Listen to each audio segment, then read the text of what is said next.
নিজেই নিজেকে সামলাতে শেখো। যা দেখছো সবটাই মহামায়া, বাকিটা প্রয়োজন আর স্বার্থ। আর মানুষ, সে তো আবহাওয়া।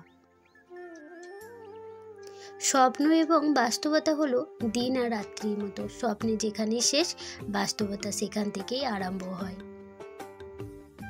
জীবনের প্রতিটি পদক্ষেপ সাবধানে ফেলতে হবে, কারণ বহু মানুষ বসে আছে শুধু তোমার ভুল ধরার জন্য। মানুষ কিসের জন্য এত অহংকার করে, যার সৃষ্টি এক ফোঁটা রক্তে এবং শেষ হয় মৃত্তিকায়। খালি পকেট এবং বেকারত্ব যা শিক্ষা দেয়, কোনো বই সেই শিক্ষা প্রদান করতে পারে না। হ্যাঁ, এটাই বাস্তব। বাস্তব এটাই যে জীবনের রাস্তা কখনো শেষ হয় না। একটা বন্ধ হয়ে গেলে আর একটা দ্বার উন্মোচন হবে। বাস্তব জগতে একটি সীমানা আছে, কিন্তু কল্পনার জগতে কোনো সীমা নেই। পৃথিবীতে কঠিন বাস্তবের একটি বাস্তব হলো, মানুষ যখন সাফল্যের দ্বার প্রান্তে এসে পৌঁছায় আর তখন তার প্রিয় মানুষটি হারিয়ে যায়। মূর্খ লোকের জন্য সমাজ নষ্ট হয় না, সমাজ নষ্ট হয় শিক্ষিত লোকের মূর্খতার জন্য।